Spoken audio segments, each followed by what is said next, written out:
Hello again, music fans. I am back here to do another artist spotlight video.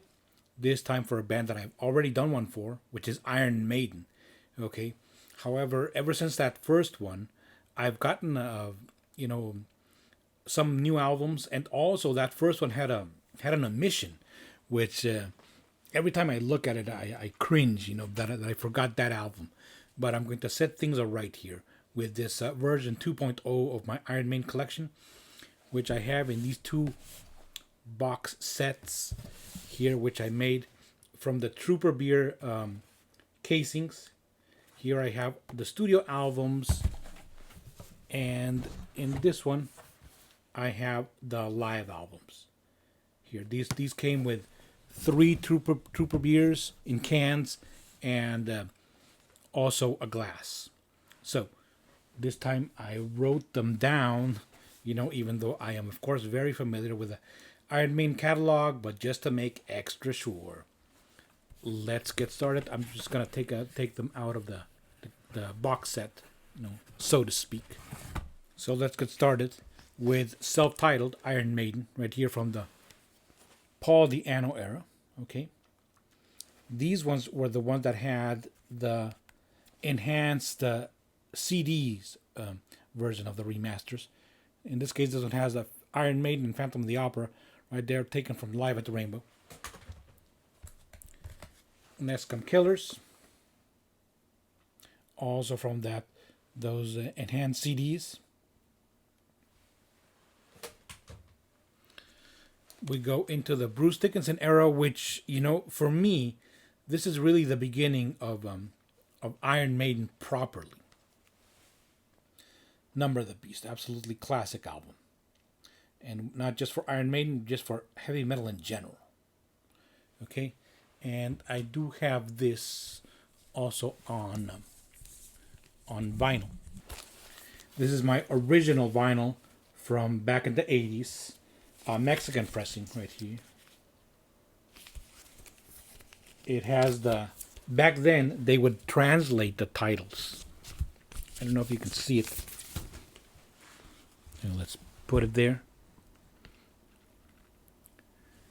They would translate the titles on the album sleeve and also on cassettes. CDs didn't exist back then, okay? Okay, and moving on to Peace of Mind, also an enhanced CD, and also here in a slipcase. This is the one, I believe this is the only one I have that has a slipcase. Peace of Mind, and also my original vinyl from back in the 80s. Okay.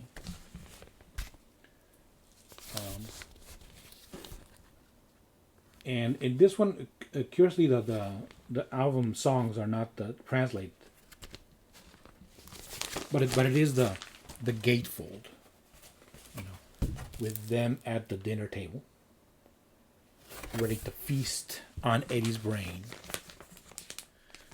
We go now with POWERSLAVE, which I do not have remastered. This is original CD pressing. Okay, even though I will get this one remastered as soon as I come across it. And one of my favorite Iron Maiden albums, really. I also have this on original vinyl from back in the day. Absolutely love that cover. This is a Mexican present, and yes, the titles are translated into Spanish right there on the album sleeve. Okay, Iron Maiden POWERSLAVE. Okay, from there we go to Somewhere in Time, which I only have on vinyl, and this is my original vinyl from back in the day. I remember one time a friend of mine from back then was mocking me because this album cover was super cheesy and it was kind of cartoony. I love it. Somewhere in Time. We go now to, of course, Seventh Son of a Seventh Son. This is a reissue vinyl. in normal black vinyl. There you go. Fantastic cover and back cover. An album that has risen in my estimation, and also in the ears of many Iron Maiden fans. At the time, because this is really when they started to get that progressive element in their music, which they always had a little bit, but here's where they really went for it, and it really works. Okay, then we have No Prayer for the Dying, which I only have on cassette. Right there. I really need to get this on a CD. No Prayer for the Dying, not really one of my favorite Iron Maiden albums. We go now to Fear of the Dark. Not a remaster. This is my original CD from back in the 90s. Okay. Also an album, aside from the title track, there's not really anything here that really grabs me. And the title track, I think I've heard it way more than enough. I think that's really one of the songs, Iron Maiden songs, that's really gotten way too overplayed. Okay, we end at the first era of Bruce Dickinson, and we go now to here, The X Factor, which is a pretty good album. Different. In fact, I prefer it over Fear of the Dark. Okay, The X Factor. The cover is a little weird, a bit dark. It's not a painting. I think it's actually a sculpture there. This is in fact, the one that it took me a long time to get a hold of, which is Virtual 11. Okay, this is one of the remastered ones. It comes in a digipack. Right there.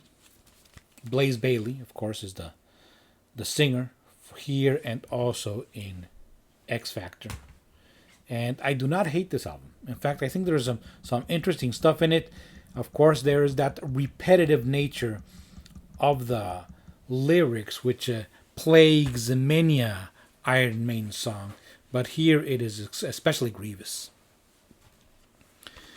We return with the second era of Bruce Dickinson with one of the best albums in their career. Okay, this is Brave New World. Front to back, killer.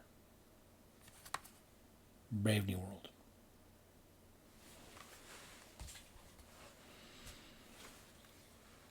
Dance of Death comes next. Okay, some really good songs here. The cover is absolutely vomit-inducing, as we all know.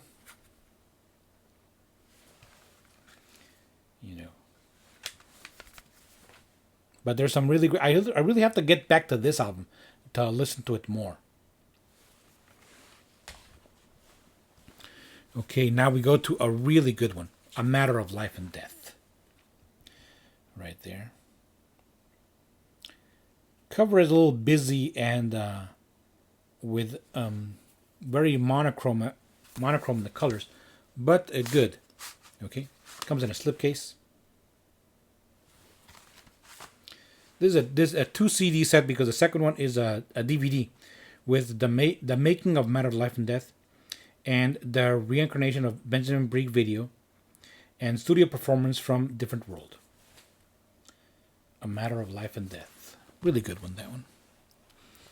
Okay, and then we go to The Final Frontier, which I have this here in this strange metal tin right here. That's how this was there was a special edition for this. So there's also a version with a normal CD, a digipack or jewel case.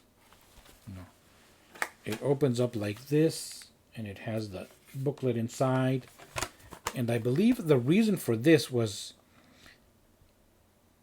to access extra bonus content, to go to ironmaiden.com bonus. Can't remember what was the really reason for this packaging, why it was different. It's the Mission Edition, as it says here on the hype sticker, okay? Final Frontier. Not that, this album is very weird, and it can get to be a little boring at times, but there's some really good stuff. When the Wind Blows is one of my favorite Iron Maiden songs of all time. I mean, really good stuff. As well as the title track. Not as good as When the Wind Blows, but very good. Now we go to Book of Souls, right there. The Book of Souls. It came in this hardcover slipcase. Well, there's of course a regular edition of this, but I got this version. Okay. Really, this is really where they went further with that progressive rock element, even though still I don't know if I could call Iron Maiden a progressive metal band. They do have elements there, but they're still a heavy metal band. Okay. If Eternity Should Fail, a great song, and of course Empire of the Clouds is absolutely epic. All right, Book of Souls, I love that cover. We go now to their next one, which is of course their latest as of the making of this video, and also a double album, Senjutsu. Okay, a lot of people have, a lot of fans have mixed feelings about this, myself included. I do think this could have been a single album very easily. It could have been edited down to a single album, even if it was a 70-minute long single album. And a lot of intros, long intros. A lot of repetitive in the chorus, which has happened before in other Maiden songs, but also there's a lot of good stuff here. I think this one really takes more than a few listens to get into. That's it for the studio albums. Let us now go to the live albums, which are in this second set right here. We begin with one of the greatest live albums of all time, which is, of course, Live After Death. Remastered with that bonus content. Here it is, some videos for 2 Minutes to Midnight, POWERSLAVE, excerpt from Revelations, and Churchill's speech right there. Live After Death, which I also have on my original vinyl from back in the day. As I mentioned, this one also has the titles translated into Spanish on the back. Double LP, of course, and with that absolutely awesome gatefold. The H.P. Lovecraft quote right there on the tombstone. And one of my favorite Iron Maiden covers, which I also have on my t-shirt here.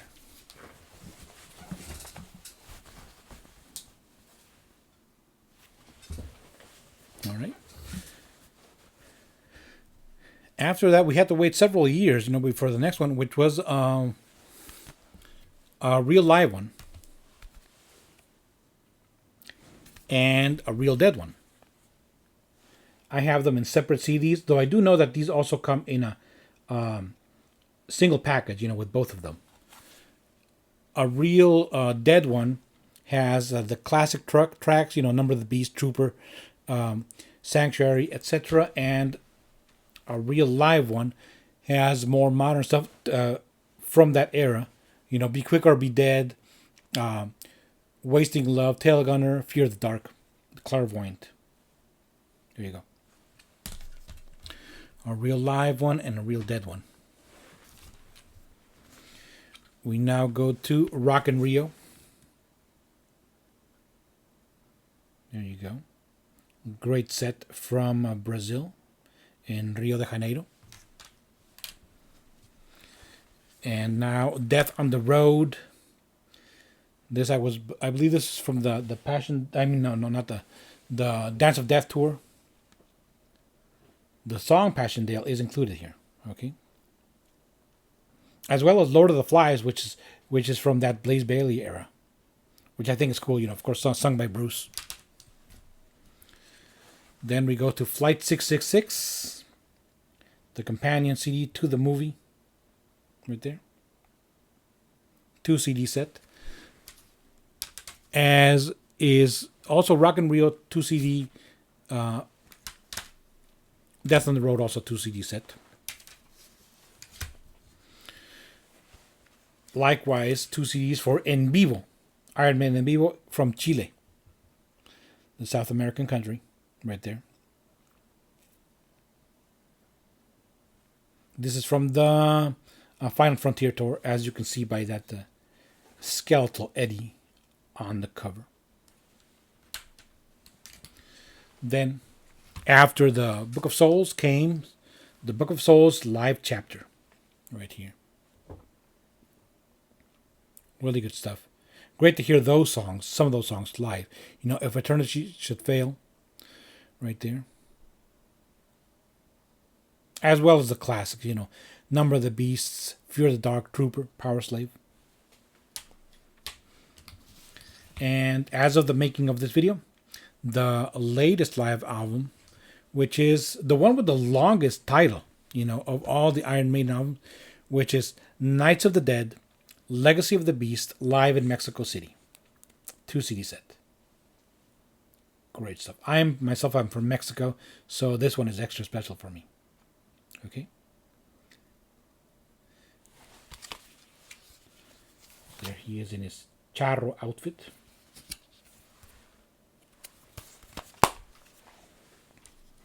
Last but not least,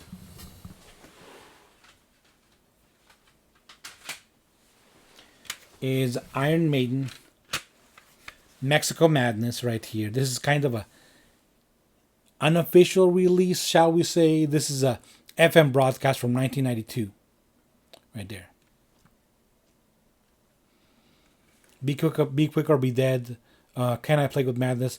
A bit of the track listing that you hear in a real live one.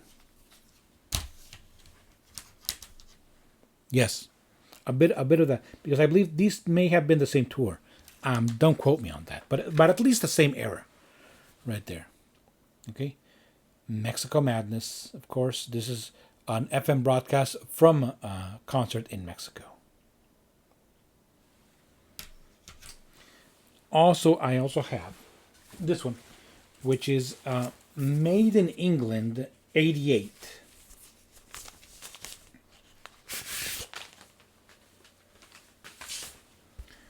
Made in England '88 right there, with this awesome gatefold. And even awesomer vinyl, which is picture discs. However, these picture discs skip all over the place, and they are pretty much unlistenable. You know, so I do want to get this if I can on CD. But as a collector's item, it's really cool. Look at that. Right there. That may be from the Clairvoyant single. These really good, cool inner sleeves. Let's take a look at the other LP, which is also a picture disc. Here we go. And here we go. Pretty cool.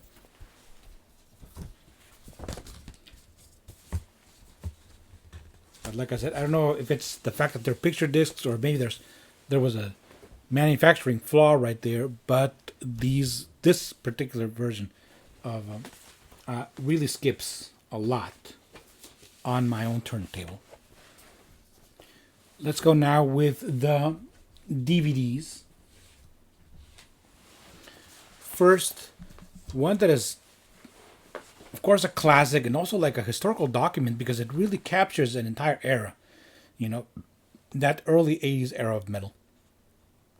Live After Death. Okay, fantastic stuff. Now, one that I have only seen a couple of times, even though I love the audio portion of this, Rock in Rio.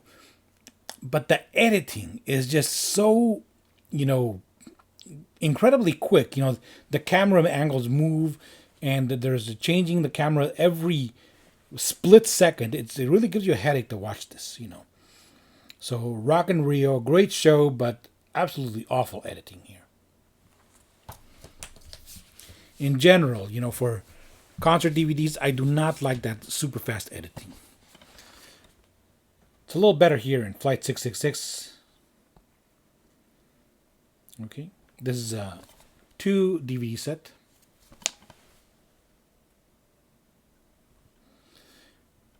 DVD one is Iron Maiden Flight 666, the film, and the other is the whole set live, with a track filmed in each of 16 different cities. 666, and now for Made in England 88, of course. Really good stuff. This is the companion to that vinyl that I showed that I said skipped a lot. So at least I have the audio here. Though I do want to get this also on regular CD. Now let's go to the Iron Maiden Trooper beers. All right then, let's go now with the Trooper beers. And I've already showed you the boxes that I have. Now these boxes, which is Trooper box right there, contained 3 cans like these. Okay, 3 Trooper beers. These are already empty, of course. And a glass. This one came with this box, this is my favorite one. It's got Eddie as a trooper right there. On the back it has Robinson Brewery, the brewery that makes the beer. The second box is this one, the Black Series. It also contained the 3 cans, and they were the exact same cans, they did not change. Okay, and it contained another glass, it's not this time a black one, with Eddie's head right there and Trooper. Like I said, the other glass is my favorite because you can actually see the liquid inside. Alright. And as I've said, I use these to put my Iron Maiden CDs. I have here the live albums, and in the other one I have the studio albums. Let me now show you another box set for these Trooper beers, which is the Day of the Dead commemorative edition of the Trooper beer. It's the same liquid, only the box and the bottles had a different design, with Eddie right there in his Catherine outfit. That's how you call that, Catherine, which means dandy, or well dressed in Spanish. This one opens up, and inside you have the 2 bottles, but in here I've chosen to put this was the special edition with that label. Okay, there were 2 of these in this box. The other special edition I got, this one I bought individually, is the Fear of the Dark one. This was a dark beer, as the name implies. All right. I was hoping that this would glow in the dark, but apparently it does not. Okay.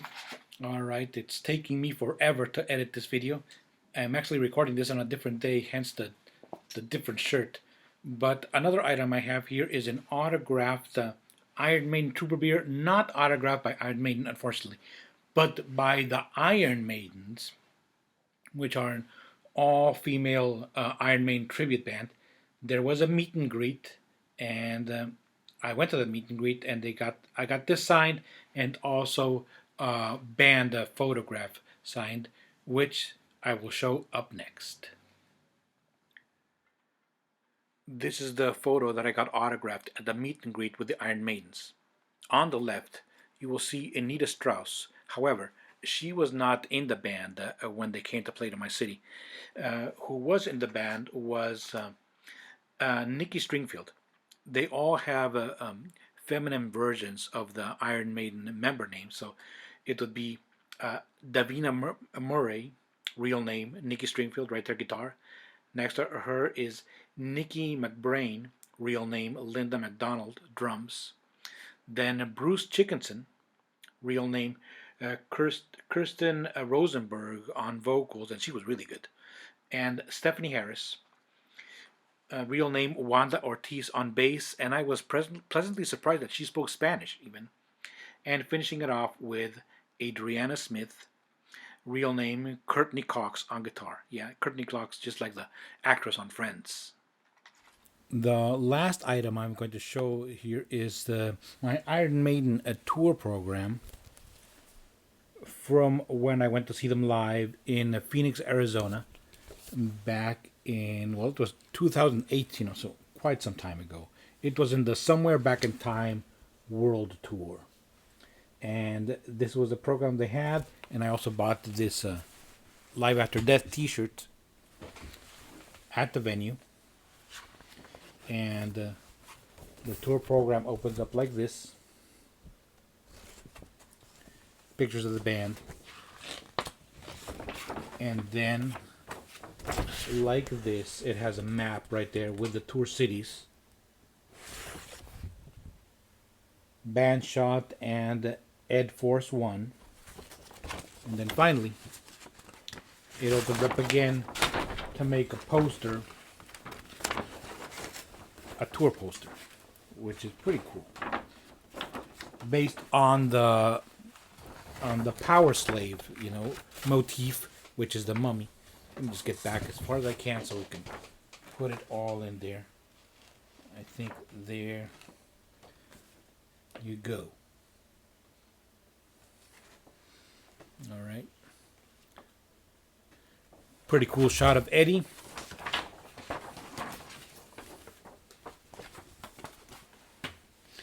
And of course, I still have the ticket, which I have right here in this little spinner thing for photos, which I use to put some of my concert tickets. And let's see if we can see it. There it is. It's this one. This is Heaven Hell up here. All right. Cricket Wireless Pavilion right there. All right then. Well, that's it for my Iron Maiden collection version 2.0. I believe I got everything this time. I hope. Okay. And well, I will continue to be a fan of Iron Maiden probably for the rest of my life. It's one of my favorite bands, if not my favorite metal band of all time, and one that I've been listening to ever since the 80s. With the Number of the Beast album. That was the first album that I bought, and on vinyl, back in the day. And from then onward, it was only actually much later when I got to the Diano era albums. That's it for this video. Thank you very much for watching, and up the irons.